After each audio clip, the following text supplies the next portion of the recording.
Então, a sexualidade, ela, na verdade, é uma propriedade. Agora, eu queria fazer uma pergunta. Eu não sei se tem algum filósofo por aí, se existir um filósofo por aí, vai me responder, ou qualquer outra pessoa também. Eu queria que você definisse para mim o que significa a palavra propriedade, do ponto de vista da filosofia. Evidentemente que o ponto de vista da filosofia vai se aplicar também ao conceito que a gente tem de acidente. Melhor, eu falei propriedade, mas na verdade é acidente. O que significa a palavra acidente? Tá certo? Alguém poderia me responder o que significa a palavra acidente? Pode até mandar uma mensagem no chat aqui. Pense nesse conceito, como você entende. Como você entende? Na filosofia existe aqui um conceito que amplia mais o que significa essa expressão. Acidente. Evento inesperado. Pronto. Acidente seria algo que acontece sem ser planejado antes. É tudo isso mesmo, mas tem uma expressão aqui que alguém colocou anteriormente que define do ponto de vista da filosofia. Foi qualidade causal, isso, qualidade causal. Pronto. Ou seja, vou explicar uma coisa aqui para vocês. Quando a gente fala de sexualidade, a gente está falando de uma propriedade do corpo. Propriedade de um indivíduo. Todo indivíduo, ao ser criado, ele é criado e ele traz tudo aquilo que faz parte da sua constituição. E um dos aspectos que fazem parte da nossa constituição de pessoa é o aspecto da sexualidade, a sexualidade humana. Então, a sociedade é uma propriedade. Quem está falando isso não sou eu, não. Quem fala isso aqui é Carol Wojtyła, o livro Amor e Responsabilidade. Quem tiver depois desse livro, vocês podem procurar. Ele fala sobre a propriedade. A sexualidade é uma propriedade do indivíduo. Por que eu estou falando isso e qual a relação que eu estou fazendo disso com o conceito acidente? Acidente é uma qualidade causal, ou seja, é uma realidade que, na verdade, não faz parte da substância. É como se o acidente, no conceito de pessoa, é uma realidade que não faz parte da vida de uma pessoa. Pense agora nisso, tá certo? Não faz parte de uma substância que não faz parte e que se incorpora à vida de uma pessoa. Uma qualidade causal. Quando a gente fala de sexualidade, a gente está falando de uma coisa que é constitutiva. Não é um acidente. Entende? Não é um acidente, não é uma realidade que a partir de agora eu vou escolher. A partir de agora eu vou fazer uma opção.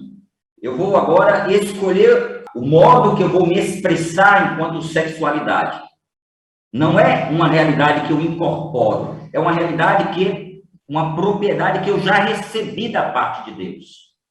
Eu recebi da parte de Deus. Acidente é estar presente ou desaparecer, se modificar o sujeito. Como diz aí depois, a pessoa coloca aí que não deu para ler completamente não essa informação. Mas é justamente isso. Acidente é uma coisa que se incorpora. Mas se é algo que vem de fora, ou seja, que não faz parte da essência, não faz parte do que eu sou. Por que eu estou falando isso? Eu estou falando isso para retirar do nosso... Aqui eu estou tentando trazer uma reflexão para a gente entender que a ideologia de gênero é uma coisa completamente fantasiosa. Porque a ideologia de gênero, quando fala de sexualidade, ela fala que é uma realidade que eu incorporo, que eu assumo. É uma realidade que eu não recebi, que eu não fui definido. Pelo contrário, é uma propriedade do meu corpo. E por que Deus me fez sexuado?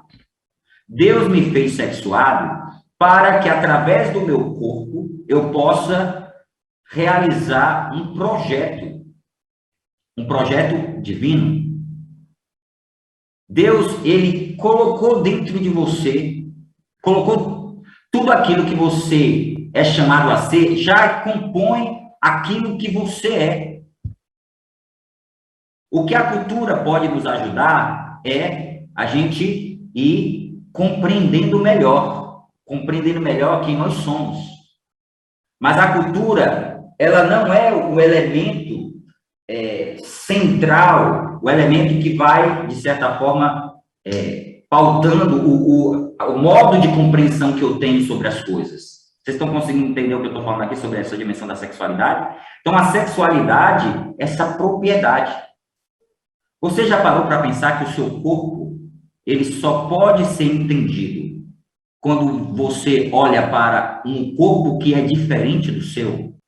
Quando uma mulher olha para um corpo masculino, ela percebe que o seu corpo foi feito para se complementar naquele corpo, no sentido aqui, por aquilo que é específico do corpo masculino. Assim como o homem olha para um corpo feminino. Então, o corpo masculino e feminino foram feitos para uma complementaridade. Mas eu estou falando aqui do corpo, mas isso toca a pessoa em si. Porque quando você olha, vocês acredito que convivem, o tempo da pandemia, infelizmente, nos afastou muito, ou talvez até tenha nos aproximado em alguns casos, né?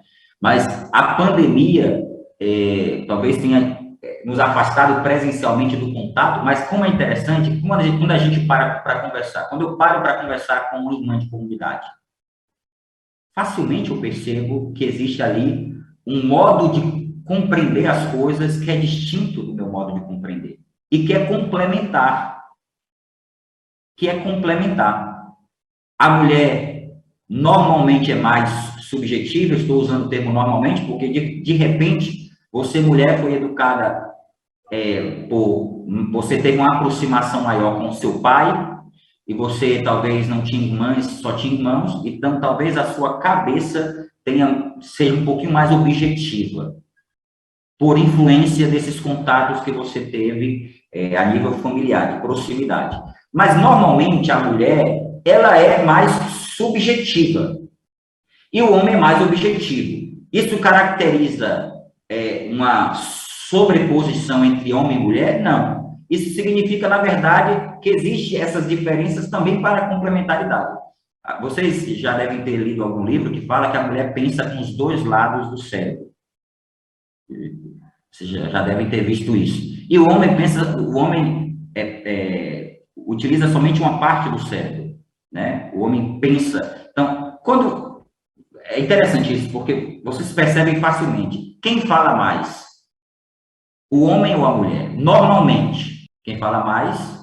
A mulher. Alguma mulher compartilha dessa ideia também? As mulheres compartilham dessa ideia que elas falam, Lara está dizendo que é a mulher. A experiência que vocês fazem é uma experiência assim, que a mulher normalmente fala mais do que o homem?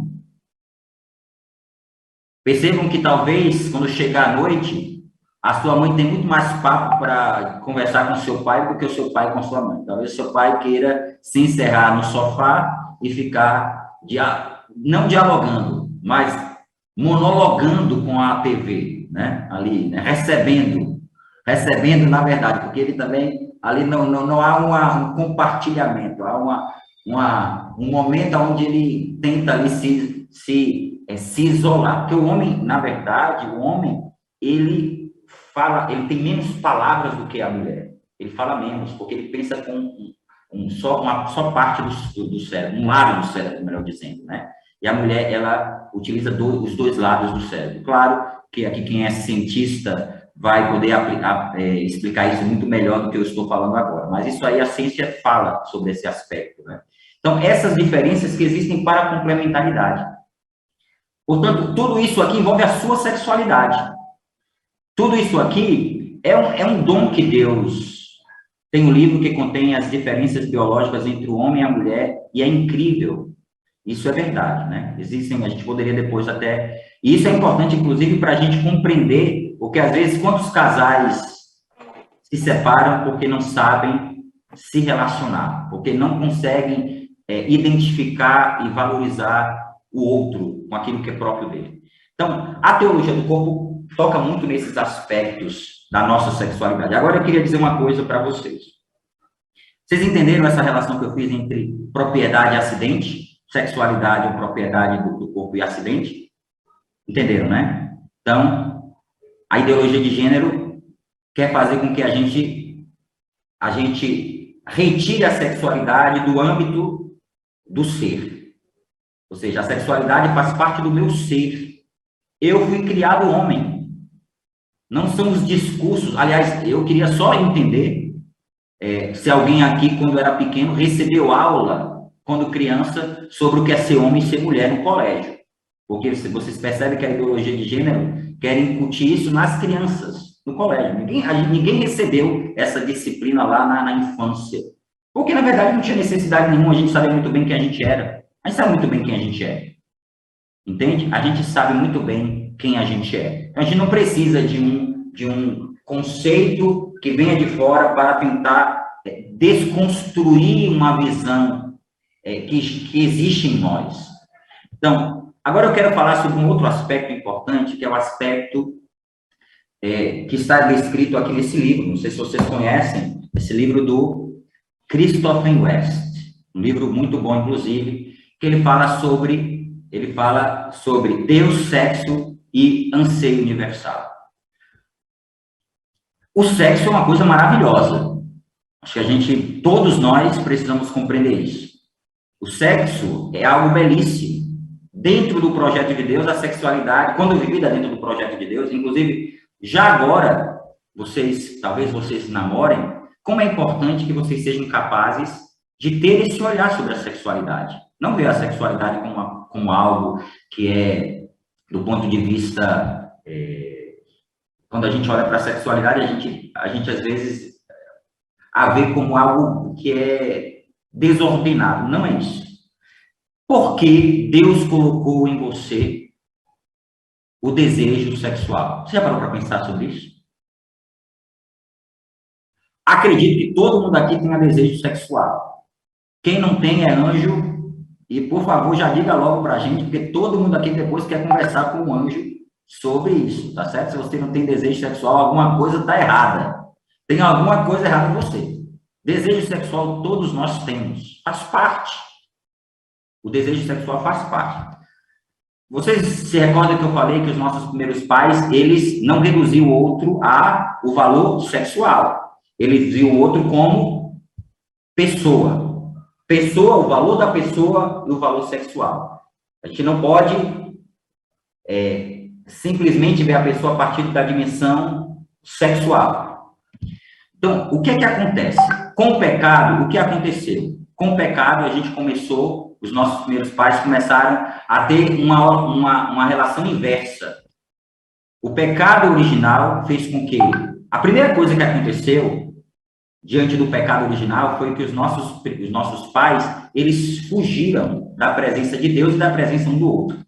Porque eles perceberam que eles estavam luz, e eles começaram a perceber que eles estavam agora, a partir daquele momento, eles já estavam luz antes, mas o pecado original, o fruto do conhecimento do bem e do mal, fez com que eles olhassem agora para o corpo do outro como um perigo.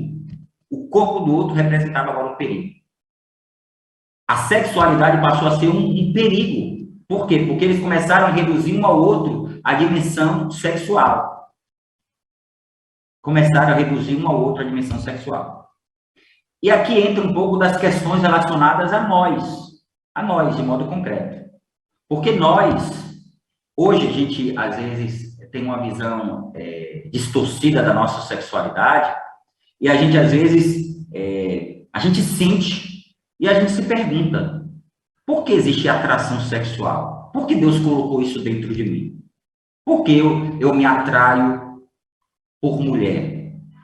Por que uma mulher se atrai por um homem? Por que existem essas realidades? Essas realidades são realidades queridas por Deus. Queridas por Deus. A atração sexual faz parte do projeto divino. O que não faz parte do projeto divino foi a desordem que o pecado causou nas nossas relações. Então, veja, a atração sexual significa dizer que você foi criado por Deus para amar. O eros. A gente já ouviu essa palavra eros, não é isso? O eros é o amor humano. Esse amor humano foi ferido pelo pecado original. Os nossos primeiros pais foram criados para amar. O amor humano, eros. A palavra eros nos recorda de erótico. É um conceito que talvez a gente, ao escutar esse termo eros, a gente tenha uma visão muito negativa sobre esse conceito, eros, erótico. Mas, na verdade, o eros, ele recebeu de Jesus, a partir da redenção, a capacidade de uma vida, de um amor redimido. Em Jesus, na redenção de Jesus, o amor humano, que foi ferido pelo pecado, ele agora é capaz de se unir ao ágape. Ele é capaz de ser potencializado. Esse amor humano é capaz de ser, de modo evidentemente redimido, a partir da graça de Deus. Ele é capaz de amar e crescer no amor, ser educado para o amor. O eros, o meu amor humano, pode ser, a cada dia, vivido de modo redimido. Então, reconheçam o que existe em vocês, a atração. Veja, a gente está falando de amor. Amor é diferente de luxúria. São duas coisas distintas. Amor, o amor, e aqui a gente poderia aqui falar do amor no sentido também da própria castidade. A castidade na verdade, a castidade é esse ordenamento da minha sexualidade para o amor. A castidade é isso. Eu ordeno a minha sexualidade para o amor, para o bom, o belo e o verdadeiro. Eu ordeno a minha castidade para isso. Se eu não faço isso, eu vivo o contrário disso. Se eu não vivo a castidade nesse processo de ordenamento, eu vou me tornar cada vez mais escravo. Ou seja, eu vou me tornar um homem luxurioso. Quem vai predominar é a luxúria. Então, não pensem que atração sexual é luxúria. Eu estou fazendo aqui essa relação para vocês entenderem. O que existe dentro de vocês, o amor, e esse amor que existe dentro de vocês deve apontar para aquilo que é bom, belo e verdadeiro. Entende? Então, vocês vão normalmente sentir atração por alguém, no caso do outro sexo. Isso faz parte. Mas como eu vou viver isso? Como eu vou viver isso? Eu vou viver castamente esse amor, ou eu vou viver de modo luxurioso?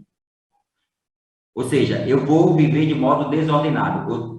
Em outras palavras, eu vou colocar o valor sexual acima do valor da pessoa. Pensem nisso nos relacionamentos de vocês. Pensem nisso no relacionamento de vocês. Como eu vivo o meu relacionamento? Quais são as escolhas que eu faço? Às vezes, nas coisas pequenas, a gente é muito imprudente, né? Nas coisas pequenas. Às vezes, um exemplo, a mulher está naquele dia aquele dia que ela está ali mais preparada a nível corporal para um ato sexual. A mulher, depois da puberdade, a gente sabe muito bem que a mulher, o próprio, até fugiu a palavra, né? A mulher, normalmente ela fica muito mais emocionalmente propensa a um ato sexual. Então, será que nesse dia que eu estou mais propensa a isso, eu vou encontrar o meu namorado? Será que esse dia é o dia de namorar presencialmente? Será que, de repente, não seria melhor fazer o que a pandemia nos ensinou? Vamos conversar aqui pelo computador, vamos conversar no WhatsApp, vamos conversar. Será que seria o dia propício para isso? O modo como a gente se veste, será que esse modo de vestir, aliás, essa questão de vestimento, eu acho uma coisa muito complexa de se falar, porque hoje existe uma moda que eu vejo, e graças a Deus, que existe um modo de se vestir muito casto. Mas eu me pergunto se, de fato, as pessoas, as jovens que se vestem castamente, às vezes com aquelas saias muito longas, que é muito bonito, eu acho muito feminino, inclusive, as mulheres que se vestem assim, que se vestem bem. Porém, será que isso é moda ou é pudor de fato? Ou é, na verdade, um valor que você adquiriu? Infelizmente, existe a moda, mas a moda a gente sabe muito bem que passa, né? A moda passa, mas será que a gente adquiriu o valor de se vestir castamente? Isso tem a ver com o meu, tem a ver com com o valor que eu dou ao meu corpo, com a beleza do meu corpo. Então, tudo isso é muito belo, tudo isso é muito belo. Então, tudo isso tem a ver com castidade. Quando você se veste sem castidade, você pode, inclusive, ser um instrumento de pecado para os seus irmãos. Então, a castidade, quando a gente se veste com castidade, quando a gente conversa, o que os homens conversam? O que você conversa? O que as mulheres conversam também, né? Não só os homens. Mas qual é o tipo de conteúdo das nossas conversas? São conteúdos castos? Qual é o tipo de conversa que eu tenho com as pessoas? É casto esse modo de conversar? Queria trazer aqui para vocês, rapidamente, nesse livro aqui, fala sobre... Aqui tem alguns conceitos que eu acho muito importantes. E aqui a gente tem que ajudar... A gente primeiro precisa se ajudar, mas ajudar as pessoas, né? Muitos de vocês aqui, na verdade, todos vocês são líderes nas respectivas missões de vocês. Então, é muito importante a gente primeiro viver, não ensinar porque vive, mas viver e ensinar também. A gente precisa adquirir, às vezes a gente vai viver um processo de cura na nossa vida, ensinando aos outros e vivendo também. A gente não pode partir do seguinte pressuposto: eu ainda não consigo viver a castidade como deveria, portanto eu não vou falar sobre castidade. Só o maior equívoco que a gente pode cometer, porque na verdade eu preciso viver e testemunhar. Eu sempre vou estar vivendo um processo de conversão, de santificação. É um processo para a vida inteira. Quando você será casto? Quando você chegar no céu. Plenamente você será casto quando você chegar no céu. Porque castidade tem a ver com o primeiro mandamento. O sexto mandamento tem a ver com o primeiro mandamento. Né? Quando eu amo a Deus sobre todas as coisas, eu sou casto. E no céu a gente vai viver isso de modo pleno. No céu a gente vai viver de modo pleno. Mas aqui na terra a gente vai estar sempre nesse embate, nesse processo, nesse caminho, que a gente nunca pode desistir. A gente não pode desistir da castidade. Porque se a gente desistir da castidade, a gente vai se tornar, nós nos tornaremos escravos. Escravos das desordens. Escravos das nossas paixões, dos nossos sentimentos. Nesse livro, o Christoph West vai falar sobre a dieta de inanição. Ele fala de 3 evangelhos. Mas, na verdade, só existe um evangelho. Tem os 2 falsos evangelhos que existem, que ele chama de dieta de inanição, e também fala sobre o fast food, o evangelho do fast food. O que é a dieta de inanição? Ele fala um pouco da sua experiência, porque, na verdade, quando ele era jovem, ele sendo católico, foi aprendendo sobre aquilo que a igreja ensinava sobre sexualidade. Só que ele aprendia simplesmente as regras, mas ele não aprendia o espírito. Na época dele, o nome do livro é Enchei Estes Corações. Enchei Estes Corações. Ele aprendia as regras, mas ele não aprendia o espírito. E aqui há um detalhe muito interessante, porque chega um determinado momento que a regra, pela regra, não é capaz de planificar o nosso coração. Vocês conseguem entender o que eu estou falando? Eu preciso compreender, e aqui entra a dimensão da teologia do corpo. Porque a teologia do corpo, por isso que eu falei para vocês que a teologia do corpo precisa fazer parte da vida de vocês. a gente precisa fazer muito curso sobre sexualidade humana, sobre teologia do corpo. Porque, na verdade, faz parte da realidade do jovem. Claro que existem outras coisas que fazem parte da realidade do jovem. Mas essa dimensão da sexualidade é onde mais o jovem é ferido. E eu digo porque eu também fui jovem um dia. Eu também fui jovem um dia. Então, na verdade, a energia sexual é tão forte dentro de nós que é uma luta que, se eu não tenho bases muito consolidadas, eu não vou conseguir viver a castidade. Eu não vou conseguir viver a castidade. Não vou conseguir viver a castidade. Então, ele fala que ele aprendeu as leis, mas ele não foi compreendendo o espírito.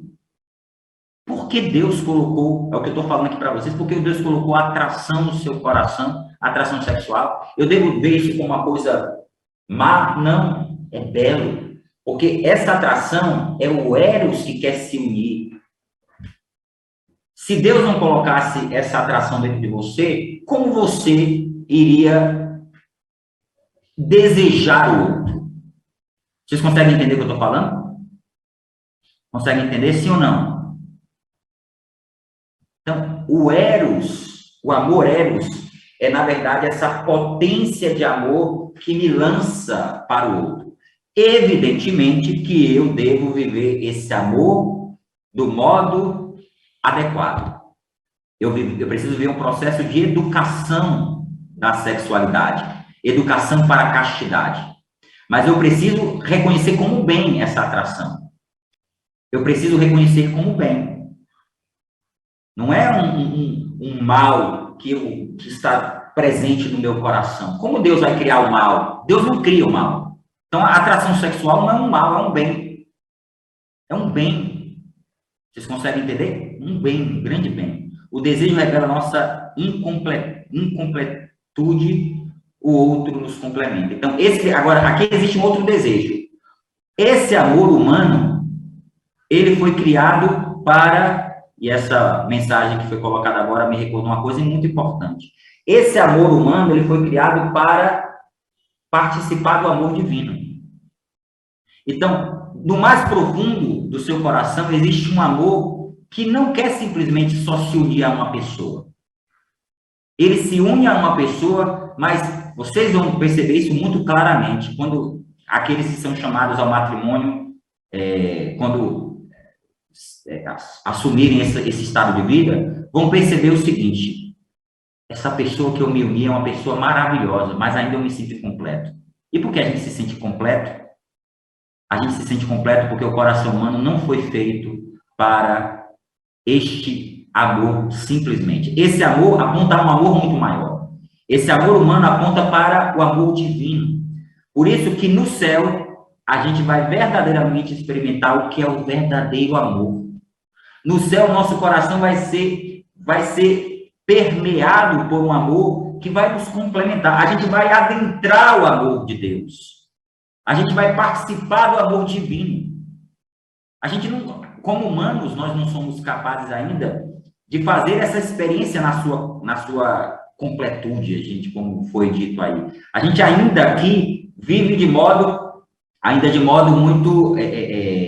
muito superficial, amor. Mas quando nós partirmos para esse encontro definitivo com Deus, todo o nosso ser será unido ao amor divino. Porque no céu existe um intercâmbio de amor entre o Pai, o Filho e o Espírito Santo. Esse intercâmbio de amor entre o Pai e o Filho gera o Espírito Santo. E a gente vai participar deste amor. Nós vamos participar deste amor divino. Então, o amor humano, ele foi criado para, a cada dia, amadurecer, para um dia estar pleno no céu. A plenitude do amor viveremos no céu. E Jesus veio nos revelar essa plenitude do amor, mostrando para nós o que é o verdadeiro amor. Dar a vida pelos inimigos, entregar o corpo na cruz para mostrar para nós o amor divino. O que é o amor divino? Jesus veio nos mostrar esse amor divino.